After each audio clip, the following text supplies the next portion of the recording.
Bonjour à tous.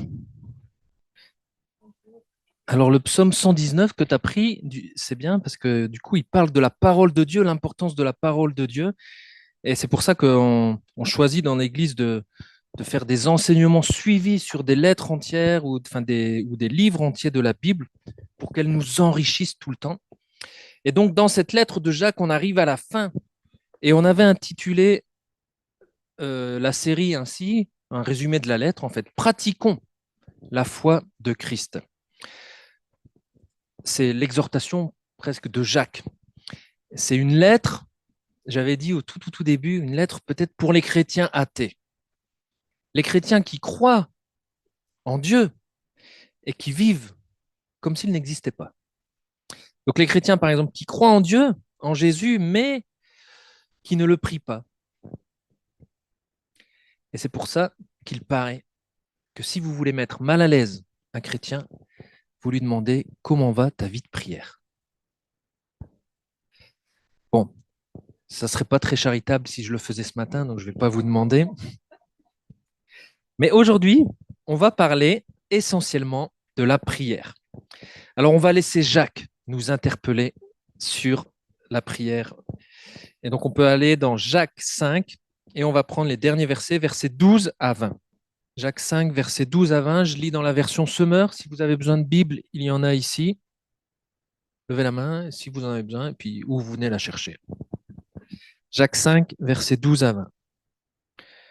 Avant tout, frères et sœurs, ne faites pas de serment, ni par le ciel, ni par la terre, ni par n'importe quoi d'autre.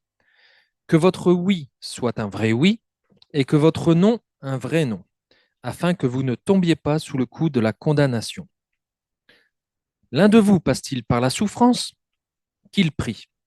Un autre est-il dans la joie? Qu'il chante des cantiques. L'un de vous est-il malade? Qu'il appelle les responsables de l'Église, qui prieront pour lui, après lui avoir fait une onction d'huile au nom du Seigneur. La prière faite avec foi obtiendra la guérison du malade, et le Seigneur le relèvera. S'il a commis quelque péché, il lui sera pardonné.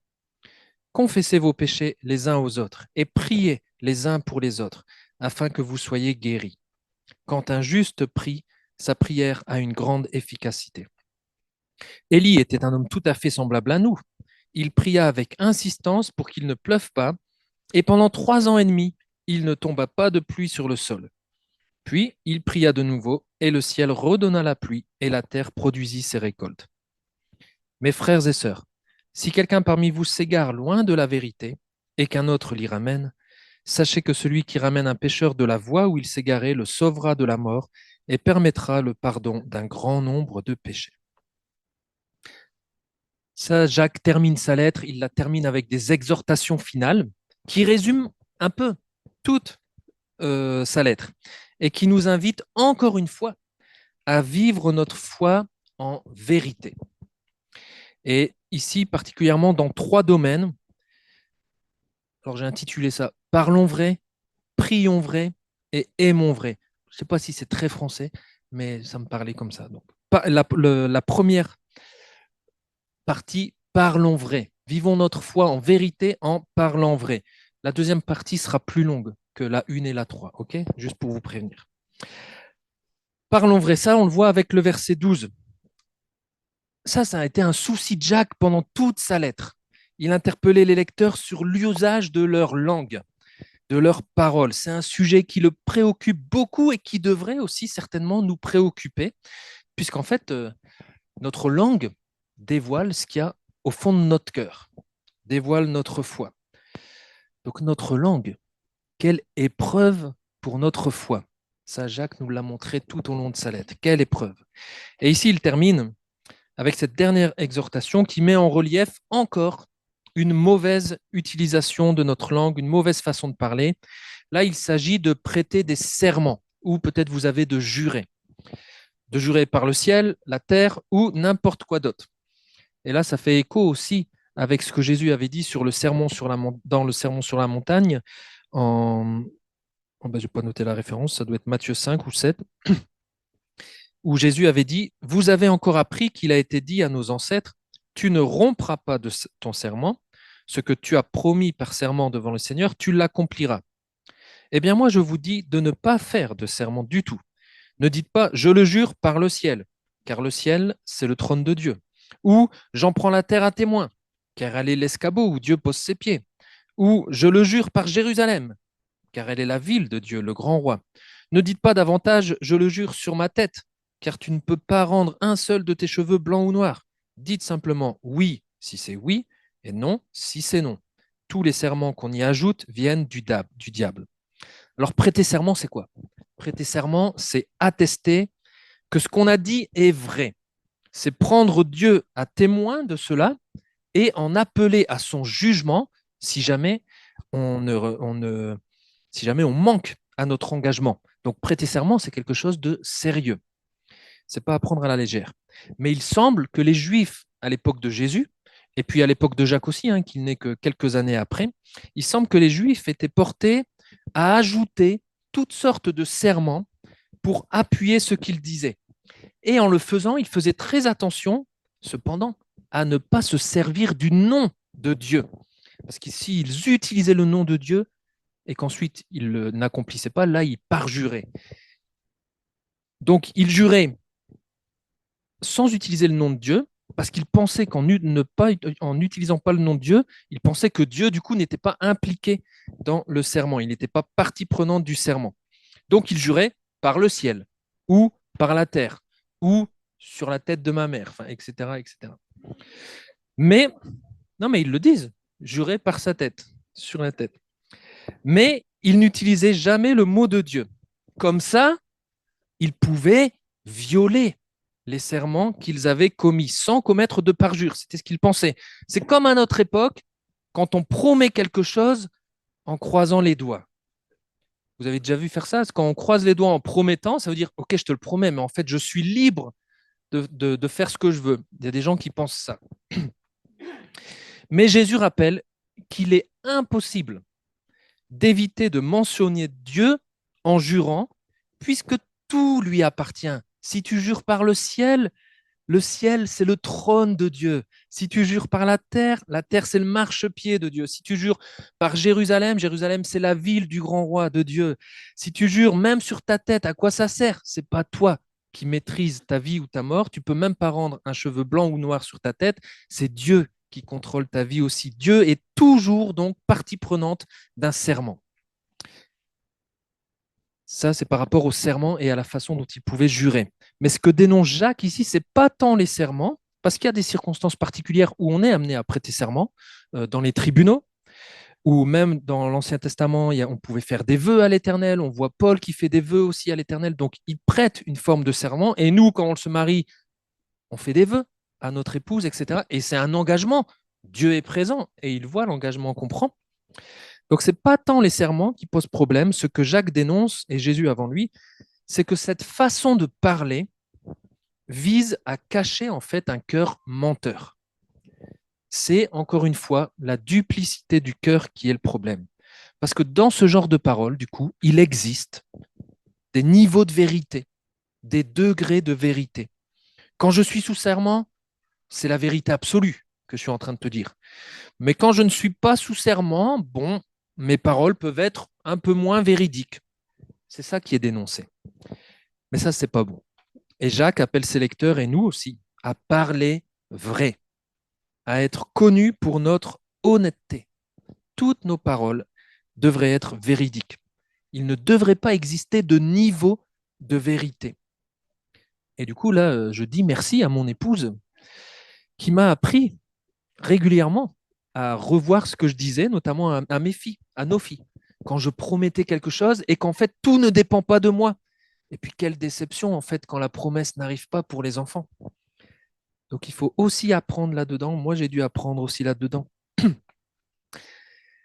Jacques nous avait dit que c'est par un acte de la libre volonté de Dieu que Dieu notre Père nous a engendrés par la parole de vérité, pour que nous soyons les premiers fruits de sa nouvelle création.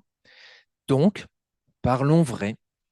C'est ce qu'on attend des enfants de la nouvelle création. On vit notre foi en parlant vrai. Que notre oui soit un vrai oui, que notre non soit un vrai non. Et vous avez vu, même en tant que chrétien, on a le droit de dire non. C'est important parce que parfois, on a l'impression que quand un chrétien nous demande quelque chose, on doit toujours répondre oui. Mais si on répond oui, puis qu'en fait on fait non, bah, ça ne marche pas non plus. Donc, on a le droit de dire oui et non. Notre Père céleste est vérité. Jésus est la vérité. Sa parole est la vérité. Nous, nous sommes les enfants du Père de vérité et non pas les enfants du Père du mensonge. Donc, ne faisons pas entorse à la vérité. Parlons vrai.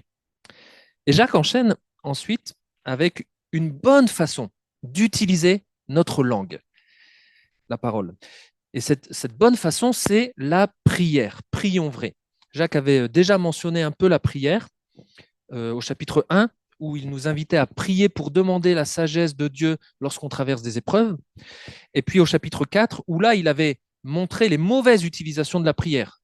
Des gens ne priaient pas déjà, ils disaient, vous vous dites chrétien, mais vous ne priez pas. Et puis quand ils priaient, en fait, ils priaient pour accomplir leurs propres désirs égoïstes. Et là, Jacques nous donne ici le bon usage de la prière. Et il développe, il nous donne un bon usage de la prière. Et je relève quatre, quatre bons usages de la prière. Premièrement, prions en tout temps, avec le verset 13. Ici, là, on est sur la prière individuelle, la prière personnelle. Ça, c'est la base. Ma foi s'exprime par la prière.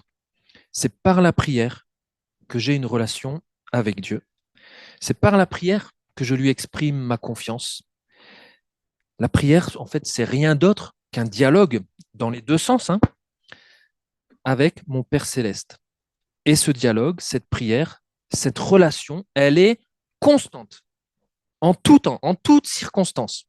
La foi, c'est concret et ça se vit, ça se pratique en toutes circonstances, en tout temps. Quelqu'un souffre, qu'il prie. Point. Ça devrait être notre réflexe. Quelqu'un souffre, qu'il prie. Je souffre, je prie. Je souffre, je ne me plains pas. Non, je ne suis pas impatient, comme Jacques le disait avant. Je ne me mets pas en colère. Jacques en parlait tout au long de sa lettre. Je souffre, je prie. Et c'est au présent. Quelqu'un souffre, qu'il prie. Ça suggère qu'en fait, il prie continuellement. Il prie sans cesse. Et ici, souffrir, comme dans partout ailleurs dans la lettre de Jacques, c'est certainement en lien avec la persécution, la maltraitance, le fait d'être oppressé. Certaines Bibles traduisent comme ça. Mais dans la souffrance, il y a aussi le malheur, la détresse, l'affliction, la difficulté. Et dans ces moments-là, nous devrions prier. Prier et demander la sagesse nécessaire pour comprendre la situation et la vivre à la gloire de Dieu. Prier, ça c'était Jacques 1. Prier et demander à Dieu la patience. Ça c'est Jacques 5 qu'on a vu la semaine dernière. La patience jusqu'au retour du Seigneur, où là, il n'y aura plus enfin de souffrance. Prier et demander à Dieu aussi de soulager la souffrance, si Dieu le veut. Jacques 4. Ou prier et demander à Dieu de multiplier sa grâce envers nous pour nous aider à supporter la souffrance, les épreuves jusqu'à la fin et pour accomplir ainsi sa volonté. Paul souffrait et puis Dieu lui avait dit, ma grâce te suffit. Ce qui a permis à Paul de laisser la force de Dieu s'accomplir dans sa faiblesse. Ma grâce te suffit. Ce qui a permis aussi à Christ d'aller jusqu'à la mort sur la croix pour nous. Alors quelqu'un souffre, qu'il prie. Mais la vie, elle est faite de bas et aussi de haut. Alors quelqu'un est dans la joie, qu'il chante des cantiques, qu'il chante des louanges. C'est une autre forme de prière, de chanter la louange des louanges à Dieu. Est-ce que vous chantez des cantiques seuls chez vous quand vous êtes dans la joie? Quand tu es au volant, micro allumé pour tous les passagers, qu'ils chantent des cantiques. On peut être dans la joie pour plein de raisons. On peut être dans la joie parce que justement la souffrance vient de se terminer. Alors on est joyeux et on chante des cantiques, mais on peut être dans la joie pour bien d'autres raisons. Ben, celui qui est dans la joie, qu'il chante des cantiques. En fait, tout le peuple de Dieu, quand vous regardez toute la Bible, vous voyez que le peuple de Dieu, c'est un peuple qui chante.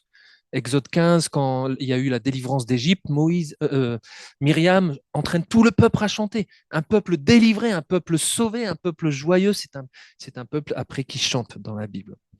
Donc, ce qu'on voit là, c'est que dans les bons et les mauvais moments, on prie. On prie en tout temps. d'une manière ou d'une autre. Après, une autre façon de prier vrai, versets 14 à 15, prier avec des responsables en temps difficile.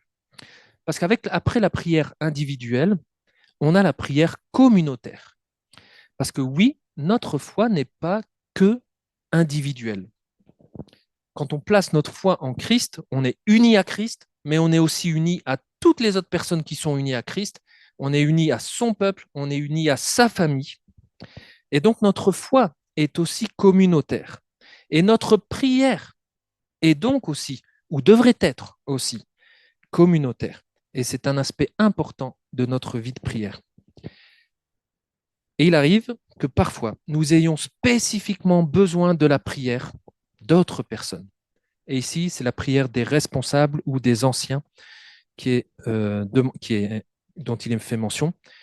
La prière des anciens, des responsables, dans des cas, dans des temps difficiles de la vie. On est encouragé à prier avec les responsables. Pourquoi?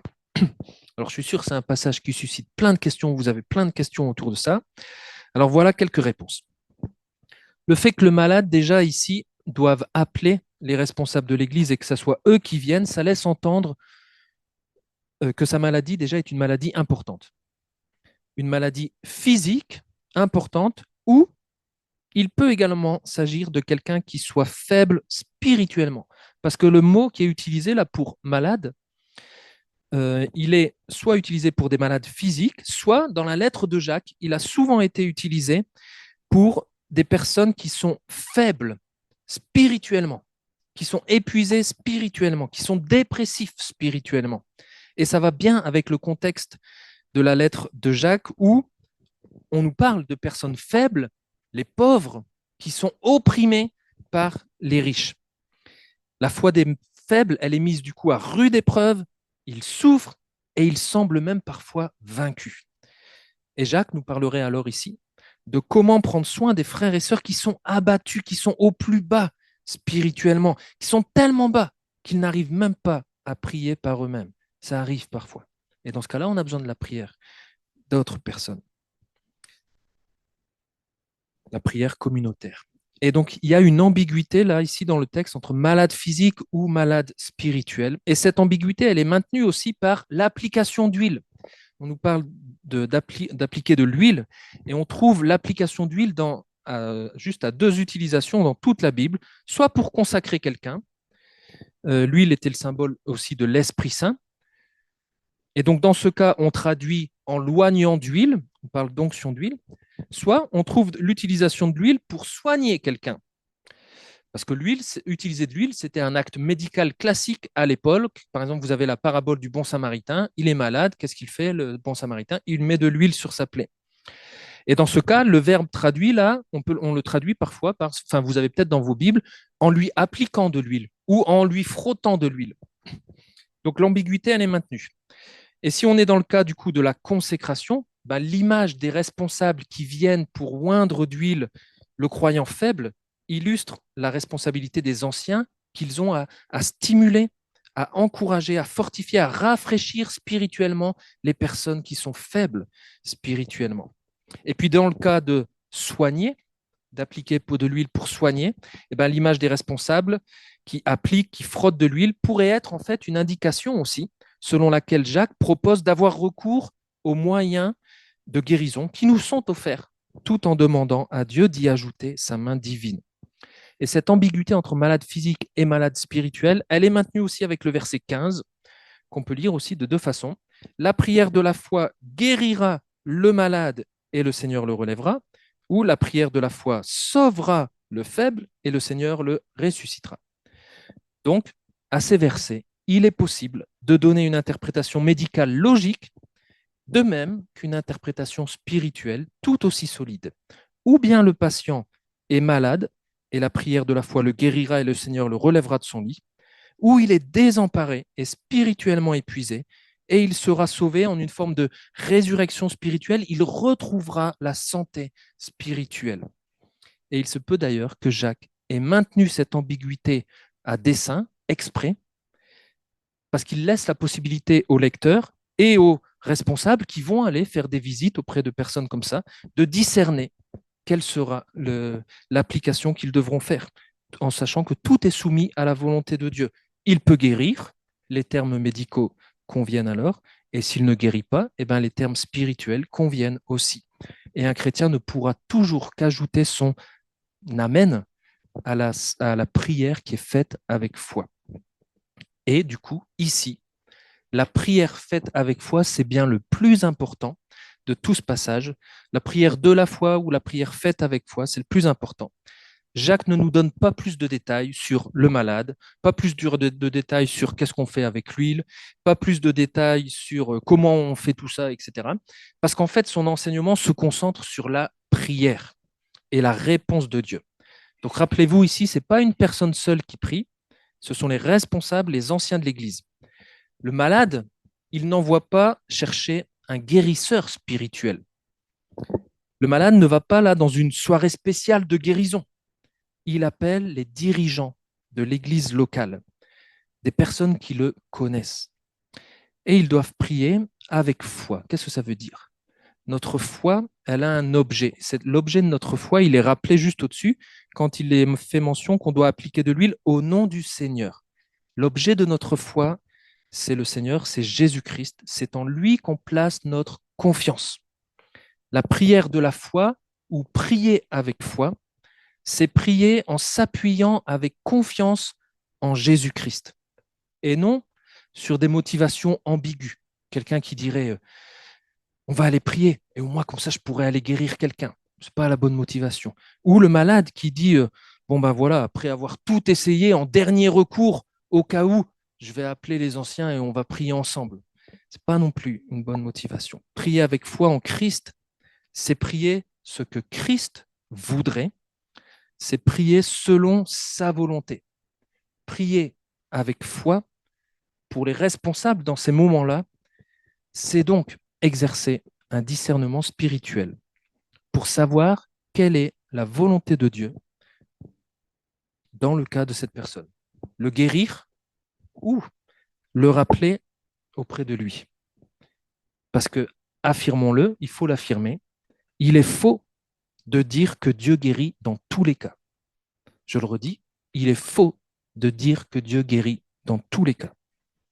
Il est faux de dire que ce n'est pas la volonté de Dieu que ses enfants soient malades. Je le redis, il est faux de dire que ce n'est pas la volonté de Dieu que ses enfants soient malades. Des enfants de Dieu peuvent être malades. Donc les anciens recherchent la volonté de Dieu dans la situation qui les concerne, puis ils prient avec foi dans le sens de la volonté qu'ils ont discernée. Et d'ailleurs, l'exemple d'Élie, qui nous est laissé ensuite, va dans ce sens. Si vous relisez 1 Roi 17 et 18, où il est fait mention d'Élie, vous verrez qu'Élie a prié. A prié quoi? A prié ce que Dieu lui a dit de prier. Il a prié la volonté de Dieu. Donc pour nous, c'est une bonne manière, si on veut prier avec foi, si on veut prier la volonté de Dieu, une bonne manière pour nous de prier, c'est déjà de commencer en priant la parole de Dieu, puisque la parole de Dieu nous révèle la volonté de Dieu. Donc quand je lis un texte, quand on a lu le psaume 119, par exemple, on a lu des extraits, et ben après on peut transformer ce psaume en prière pour que la volonté de Dieu qui est dans ce texte s'accomplisse dans notre vie aussi. Donc là, le discernement des anciens s'exerce dans le discernement de la volonté de Dieu, et il s'exerce aussi par rapport au péché, parce que Jacques dit, s'il a commis un péché, il lui sera pardonné. La maladie dans ma vie, la maladie dans notre vie, n'est pas toujours la conséquence d'un péché. Regardez Job, regardez Jean 9, où il y a les disciples qui disent oh, regarde, Jésus, il y a un aveugle là, est-ce que c'est lui ou ses parents qui ont péché? Jésus dit non, aucun des deux, c'est pour que la gloire de Dieu se manifeste. Donc la maladie dans ma vie n'est pas toujours liée à un péché, mais parfois ça peut l'être. Regardez 1 Corinthiens 11 et puis Hébreux 12.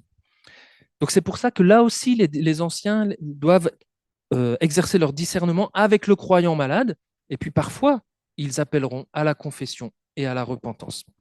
Et quand ils ont discerné la volonté de Dieu, ils peuvent alors être remplis de foi et de confiance pour prier en toute liberté. Et le rétablissement physique ou spirituel ne manquera pas alors d'intervenir à titre de réponse de Dieu. Et là, je cite, pour terminer ce passage,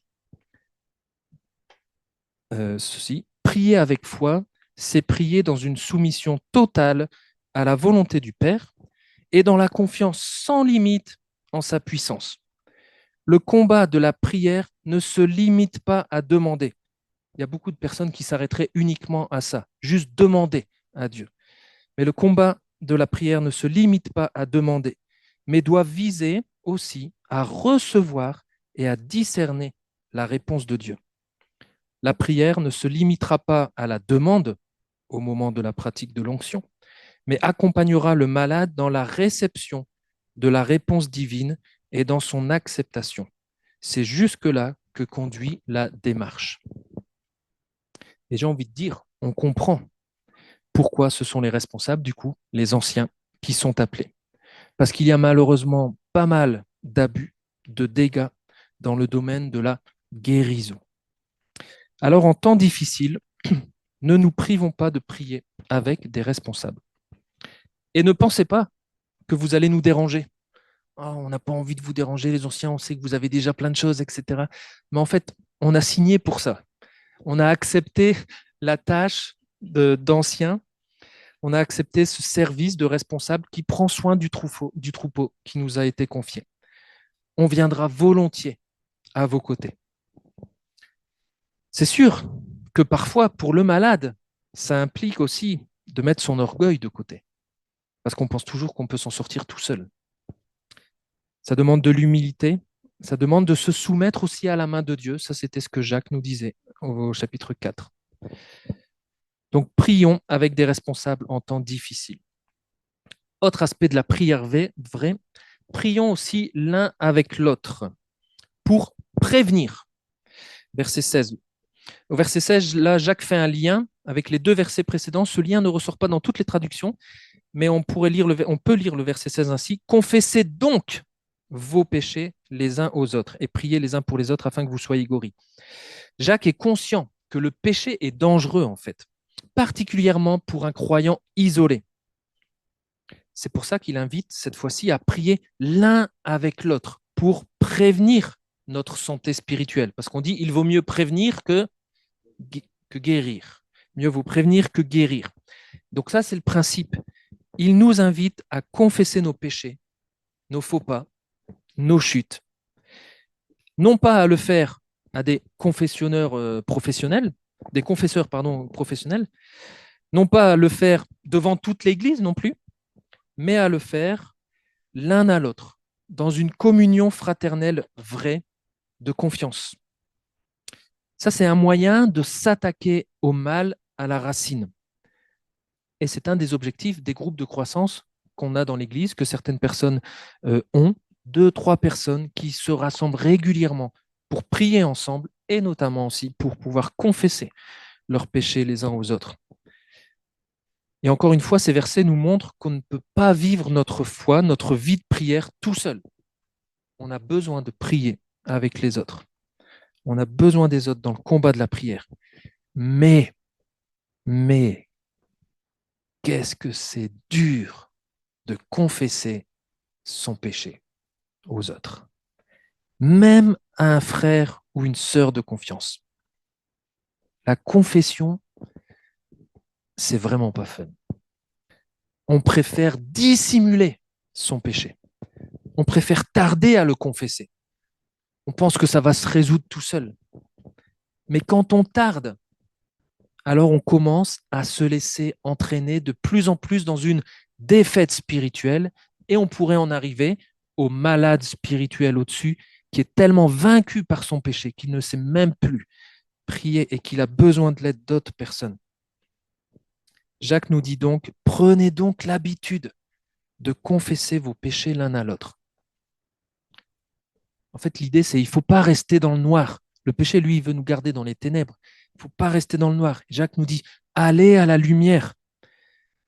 Alors c'est vrai que quand tu passes le matin des ténèbres à la lumière, que le soleil arrive, ça fait mal aux yeux. Et confesser ses péchés, c'est pareil, ça fait mal. Ça fait mal à notre orgueil, ça fait mal à notre ego, ça fait mal à l'image de soi. Mais c'est la lumière qui apporte la vie. Si vous laissez une plante dans les ténèbres, elle dépérit. Elle a besoin de lumière. Nous, c'est pareil. Si on reste dans les ténèbres, on va dépérir spirituellement. On a besoin de venir à la lumière. Et c'est pour ça que Jacques nous encourage à confesser nos péchés l'un à l'autre, à prier les uns pour les autres, pour être guéris ou, encore une fois aussi, pour être sauvés. Et rappelons-nous ce que Jacques nous a enseigné précédemment pour pouvoir vivre ça, j'allais dire, comme il faut, pour pas avoir peur de vivre ça. Rappelez-vous ce que Jacques avait dit au chapitre 2, la compassion triomphe du jugement. Dans l'Église, il nous faut maintenir des relations, il nous faut entretenir des relations fraternelles de confiance, de bienveillance, de compassion et non de jugement. Si quand je vais confesser un péché à un frère ou une sœur, la première chose que j'ai, c'est un coup de fouet parce que j'ai péché, alors je ne le ferai plus. Mais si j'ai de la compassion en face de moi, j'ai de l'écoute, alors après je pourrai continuer et ensemble on pourra lutter. C'est avec des bonnes relations que nous pourrons nous aider les uns et les autres à lutter contre le péché, à nous confesser l'un à l'autre un péché plutôt que de le garder pour soi et puis dépérir spirituellement. Ça participera à notre bonne santé spirituelle, on sera guéri spirituellement. Donc prions l'un avec l'autre pour prévenir. Et dernier aspect de la prière vraie, prions en prière. Alors c'est étrange comme formulation, prions en prière, mais c'est ce que dit le verset 17. Élie, alors c'est traduit nous, Élie pria avec insistance, mais littéralement c'est Élie pria en prière. Parce que oui, parfois on prie ou on pense prier, mais en fait on ne fait que parler à ceux qui nous entourent, on se met en avant, on utilise la prière pour étaler tout ce qu'on a fait. Ou alors on prie paresseusement, en utilisant des paroles religieuses, peut-être récitées, mais le cœur n'y est pas. Et encore une fois, c'est la duplicité du cœur qui est en jeu ici. On ne prie pas en fait notre Dieu trinitaire. Et ici, l'exemple d'Élie conclut toute cette exhortation à prier pour nous encourager réellement à prier. La prière a réellement une grande efficacité, une grande force, une grande puissance. Ce n'est pas l'huile qui est puissante dans le texte ici, hein. C'est la prière qui est puissante. Et ne pensons pas qu'il n'est donné qu'à certains de pouvoir prier avec insistance, avec puissance. L'exemple d'Élie est là justement pour nous détourner de notre faiblesse humaine et nous orienter vers Dieu. Parce que Élie était un homme comme qui? Comme nous, tout à fait semblable à nous. Élie était un homme comme Richard, Élie était un homme comme JD, etc. Tout chrétien peut s'attendre à ce que ses prières soient efficaces. Est-ce qu'on y croit? Ouais, on y croit. Tout chrétien peut s'attendre à ce que ses prières soient efficaces. Il n'y a aucune excuse du style ouais, mais quand même, Élie, c'était un grand homme de Dieu. Et moi, qui suis-je? Élie était tout à fait semblable à nous. Élie n'était pas parfait. Si vous lisez 1 roi 17-18, où il y a la grande victoire de Baal, où on le voit prier pour qu'il ne pleuve plus pendant 3 ans, etc. 1 roi 19, qu'est-ce qui se passe? Il commence à avoir peur, à craindre, et il s'enfuit. Il n'était pas parfait. Mais Élie priait en prière. Il a prié avec persévérance, avec endurance. Pour le retour de la pluie, par exemple, Élie a prié 7 fois, ou en tout cas, 7 fois, il envoie son serviteur pour voir s'il y a des signes de pluie. Donc, il a au moins prié jusqu'à ce que la volonté de Dieu s'accomplisse, jusqu'à ce que la pluie arrive. Quel encouragement! Dieu utilise réellement nos prières. Dieu aurait pu faire venir la pluie sans la prière d'Élie, on est d'accord. Mais non, Dieu lui a dit, prie ça. Dieu utilise notre prière pour accomplir sa volonté, pour accomplir ses plans parfaits.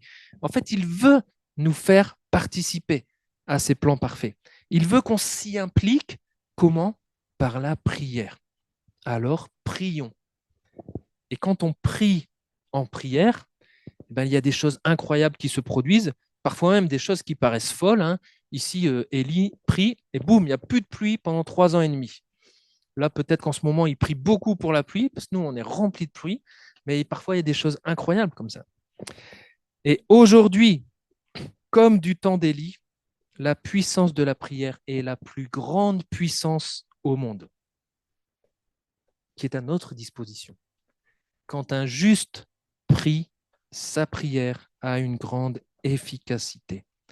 Alors, prions. Et enfin, dernier domaine où nous sommes appelés à vivre notre foi en vérité, aimons, aimons vrai. Et ces deux versets sont une bonne conclusion à toute la lettre de Jacques. Jacques a interpellé ses lecteurs par rapport à leur foi, par rapport à la pratique de leur foi en Christ, par rapport à la manière dont leur foi est vivante ou morte, par rapport à la manière dont leur foi est vécue. Et sa question, finalement, quand on lit tout ça, quand on lit l'épître de Jacques, parfois on pourrait se dire, bah alors, c'est des chrétiens, ils sont sauvés, ils ne sont pas sauvés, etc. C'est en tout cas la question qu'à chaque fois je me posais, mais je ne suis pas sûr qu'en fait, ça soit la question que Jacques se pose. Même ici, celui qui s'égare loin de la vérité, il est inclus parmi les frères et sœurs. Alors, c'est un chrétien, il est sauvé, il n'est pas sauvé. En fait, personne, à part Dieu, ne connaît le cœur de l'homme. Et honnêtement, moi, j'en sais rien, s'il est sauvé ou pas. Et les théologiens débattent d'ailleurs pour savoir est-ce que Jacques parle de chrétien ou parle pas de chrétien, etc. Donc, on va les laisser débattre. Mais Jacques, en tout cas, le désir de Jacques, c'est plutôt d'encourager, d'exhorter que chacun vive la foi de Christ en Christ qu'il professe. S'il dit qu'il est chrétien, s'il professe la foi de Christ, alors il l'encourage à vivre cette foi et à la vivre, j'allais dire, à fond. Ici, il encourage, et donc ici, il encourage tous les chrétiens à veiller les uns sur les autres, à veiller sur la santé spirituelle de leurs frères et de leurs sœurs en Christ, à veiller sur la foi vivante de leurs frères et sœurs en Christ. Et ce n'est pas réservé du coup qu'aux responsables de l'Église de veiller sur la foi des uns et des autres. Ici, là, c'est tout le monde qui est encouragé à veiller les uns sur les autres. Et veiller sur la foi des uns et des autres, ce n'est pas un acte mauvais, ce n'est pas un acte méchant, c'est vraiment un acte d'amour vrai. Ça peut arriver que quelqu'un s'éloigne de la vérité. Ça peut arriver qu'un chrétien s'éloigne de la vérité. Jésus-Christ étant la vérité, le chemin, la vérité, le chemin à suivre. La vérité, c'est pas ce que moi je crois. La vérité, c'est pas la manière dont je formule mes convictions théologiques, etc. La vérité, c'est Jésus-Christ. Et ça peut arriver que des personnes s'égarent loin de Jésus-Christ. Et là, il est question de s'éloigner de manière graduelle, non pas d'être surpris à commettre une faute isolée, mais de décliner spirituellement, lentement et graduellement, parce qu'on entretient par exemple un péché non confessé, pour reprendre ce que Jacques disait plus tôt. Et finalement, à se dégrader comme ça spirituellement, ben, on en arrive à vivre carrément en opposition avec la parole de vérité qui nous a engendrés. Et donc, on vit de manière incohérente notre foi. Et oui, ça peut arriver qu'un chrétien soit à certaines périodes de sa vie complètement dans le décor par rapport à la foi qu'il professe. Mais l'amour vrai devrait me pousser à aller voir le frère qui s'éloigne ainsi. Ou la sœur. En fait, je t'aime trop. Je ne veux pas te voir t'égarer aussi loin de la vérité. Je ne veux pas voir ta foi s'éteindre petit à petit. Je ne veux pas voir ta foi ne plus porter de fruits. Je ne veux pas voir ta foi mourir, morte. Je t'aime, mon frère, ma sœur. Ne reste pas sur cette voie dangereuse. Reviens sur la voie de la vérité. Et cet amour vrai qui devrait nous animer, c'est bien sûr l'amour qui triomphe du jugement, c'est l'amour qui pardonne tout, 1 Corinthiens 13, c'est l'amour qui couvre une multitude de péchés, parce que quand on s'égare loin de la vérité, bah forcément, un grand nombre de péchés, ça, on va commencer à les accumuler. Et quand on reviendra, l'amour vrai qui ramène quelqu'un qui s'égarait, eh ben, doit aussi aider cette personne à faire face à son péché, à le confesser, mais doit aussi lui assurer qu'en Jésus-Christ, ses péchés sont pardonnés pour de bon. Voilà à quoi devrait nous pousser l'amour vrai. Que ce soit finalement pour ceux qui sont parmi nous et qui s'égarent loin de la vérité, comme finalement pour ceux qui sont autour de nous qui ne sont peut-être pas encore parmi nous, qui ne sont peut-être pas encore chrétiens, mais qui sont loin de la vérité pour l'instant aussi, qui ne connaissent peut-être même pas la vérité. Donc, aimons vrai. Toute cette lettre de Jacques, elle nous interpelle. Vous pouvez la relire d'une traite, elle nous interpelle. C'est du pratique, c'est du concret pour notre foi. Et notre foi en Christ, finalement, elle est mise à l'épreuve quand? Tous les jours. Souffrance, épreuve, tentation, obéissance à la parole, préjugés, critiquer, langage, sagesse du monde ou de Dieu, amour du monde ou de Dieu, critique des frères et sœurs, amour de l'argent, patience, prière, ça c'est tous les thèmes que Jacques a abordés. Notre foi, elle est mise à l'épreuve tous les jours.